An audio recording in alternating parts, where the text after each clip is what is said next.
안녕하세요. 오빠가 알려주는 투자 이야기입니다. 몸값 올리는 방법, 연봉 올리는 방법에 대해서 계속 영상을 올리고 있는데요. 오늘도 지난번 영상에 이어서 제가 1년 동안 미친 듯이 영어 공부를 하면서 느낀 점들과 저만의 영어 공부 방법에 대해서 말씀을 드리도록 하겠습니다. 지난번 영상에서는 제가 영어 공부를 하게 된 계기와 1년 동안 영어 공부를 해서 어떤 결과를 얻었는지, 그리고 영어 문법 공부하는 법을 소개시켜 드렸어요. 하필이면 대부분의 사람들이 제일 관심 없어 하시는 문법에 대해서 말씀을 드렸습니다. 제가 문법, 읽기, 듣기, 말하기 순으로 공부 방법을 말씀드릴 건데 이렇게 하는 이유가 있어요. 어린아이들은 언어를 배울 때 듣기와 말하기를 먼저 배우고 나중에 읽기와 쓰기를 배우잖아요. 그래서 성인분들 중에도 영어 공부를 이런 방법으로 접근하시려는 분들이 많이 계세요. 그런데 어린아이의 경우는 반복적으로 해당 언어에 노출이 많이 되기 때문에 그게 가능한 겁니다.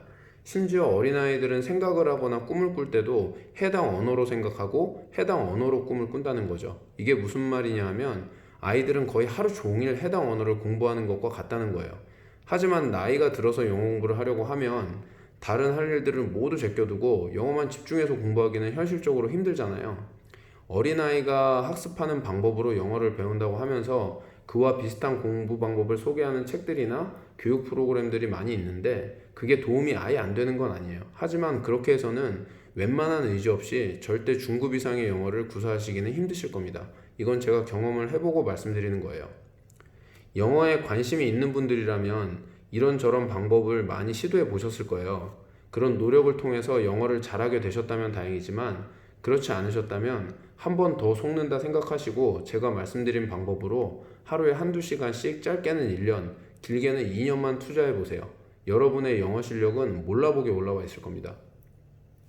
지난번 영상에서 문법 공부하는 방법을 소개시켜 드리면서 쉬운 문법책을 하나 정해서 정독하지 말고 대충 보더라도 처음부터 끝까지 여러 번 보라는 말씀을 드렸습니다.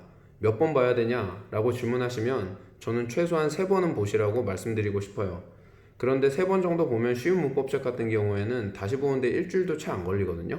두세 달에 한 번씩 리프레시 하신다는 기분으로 반복적으로 보시면 당연히 더 도움이 되실 겁니다. 오늘은 리딩, 영어 읽기 공부 방법에 대해서 말씀을 드릴게요. 앞에서 말씀드린 대로 문법 공부를 하시고 나면 영어 문장을 읽을 때 크게 달라지는 점이 하나 있을 겁니다. 문법 공부를 하기 전에는 긴 영어 문장을 막다 때리면 덜컥 겁이 먼저 났는데 문법을 알고 나면 주어, 동사, 목적어 등 문장의 구조가 보이기 시작합니다. 문장이 길다는 건 단순히 주어 부분이 길거나 목적어 또는 보어 부분이 길다는 이야기거든요. 구조 자체는 다 비슷비슷합니다. 그런데 여기서 문제는 구조는 보이는데 이해가 안 되는 거예요. 왜냐? 단어를 모르니까. 제가 어릴 때 이런 이야기를 종종 들었거든요. 단어를 따로 외우지 말고 문장을 읽으면서 그 안에서 단어의 의미를 파악해라. 단어 찾는 거 귀찮아하고 단어 외우기 싫어하는 저 같은 사람들이 좋아할 만한 조언이긴 한데 그건 10단어로 이루어진 문장에 한두 단어 정도 모를 때 이야기지 10단어 중에 대여섯 단어를 모르면 그 문장이 이해가 될까요? 당연히 안 됩니다. 자, 그러면 리딩 실력을 확 올리는 방법 첫 번째. 단어 3,000개를 외우세요. 욕심난다고 5,000개, 10,000개 이런 거 하지 마세요. 토플 공부하시는 분들은 토플 단어를 외우셔도 좋고 영어 초보시라면 중학교, 고등학교 영어 단어집을 선택하셔도 좋습니다. 본인의 수준에 맞는 단어집을 고르는 방법은 단어집을 딱 폈을 때 10단어 중에 3단어 정도 알고 나머지는 모르겠다 하면 적당한 수준의 단어책이라고 보시면 됩니다. 잘 외우는 비법? 그런 거 없습니다. 공부는 무식하게 할 때는 좀 무식하게 하셔야 돼요. 대신 3,000단어를 효과적으로 외우는 방법을 말씀을 드릴게요. 풀타임으로 영어 공부를 할 수 있는 학생이 아니라면 단어책은 휴대하기 편한 크기로 구입을 하십시오. 휴대폰에서 앱으로 보시는 건 권하지 않습니다. 단어 외우다가 메신저 확인하고 SNS 피드 보고 뉴스 읽고 집중이 어려워요. 책을 고르셨으면 하루에 1시간씩 정해서 매일 단어 100개를 외우세요. 스펠링 외우실 필요 없이 일단 뜻만 외우세요. 100개 단어 중에는 이미 아는 단어도 있으실 거고 그렇게 무리되지는 않으실 거예요. 무리되시는 분들도 계실 수 있는데 그래도 무식하게 일단 하세요. 정말 1시간에 100단어 외우는 건 도저히 불가능하다 하시면 50단어씩 외우는 걸로 시작을 하십시오. 따로 시간을 내시기 어려운 분들은 출퇴근 시간을 이용하셔도 좋습니다. 대신 주말에도 빼먹지 말고 하세요. 암기하는 건 운동하고 같아서 처음에는 힘들어도 습관화되면 이게 속도가 붙거든요. 암기를 습관화하기 위해서는 매일 하는 게 좋습니다. 이렇게 하시면 하루에 100단어씩 한 달 30일 동안에 단어 3000개를 다 외우시게 되는 거잖아요. 그런데 30일째 되는 날 3000개 단어가 다 기억이 날까요? 당연히 안 납니다. 초반에 외운 단어는 이미 상당수가 기억에서 사라졌을 거예요. 그러면 같은 책을 가지고 그 다음 달에는 똑같이 1시간씩 투자해서 200단어씩 외우세요. 예전에 한번 외웠던 단어들이라 200단어 외우는데 1시간도 채 안 걸리실 거예요. 이렇게 하면 15일 만에 다시 3000단어를 다시 한번 보신 거잖아요. 그러면 그 다음번에는 하루에 500단어씩 외우세요. 2번이나 이미 암기했던 단어들이기 때문에 이건 역시 1시간 내로 충분히 가능하실 겁니다. 이러면 6일 안에 다시 3000단어를 암기하게 되신 거예요. 그 다음에는 1000단어씩 3일에 걸쳐서 다시 보세요. 시간적으로 계산해 보면 3, 4초 안에 한 단어씩 외우시는 건데 이미 3번이나 반복해서 암기한 단어고, 이때쯤 되면 단어 암기라기보다는 쓱 훑어보시면서 까먹은 단어가 있나 없나 확인하는 것에 더 가깝거든요.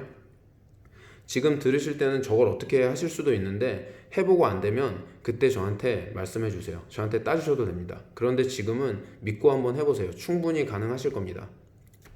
그리고 다시 한번 3일에 걸쳐서 매일 1000단어씩 3000단어를 보세요. 이렇게 하면 2달 만에 3000단어를 총 5번 암기하신 거잖아요. 그리고 이때 본인 수준에 어렵게 느껴졌던 영어책이나 글들을 한번 꺼내서 읽어보세요.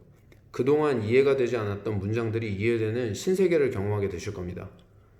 그리고 단어 공부도 문법 공부랑 마찬가지로 공부했던 단어집을 2-3달에 한 번씩 다시 한번 봐주세요. 3000단어 한번 보는데 2시간도 채 안 걸리실 거예요.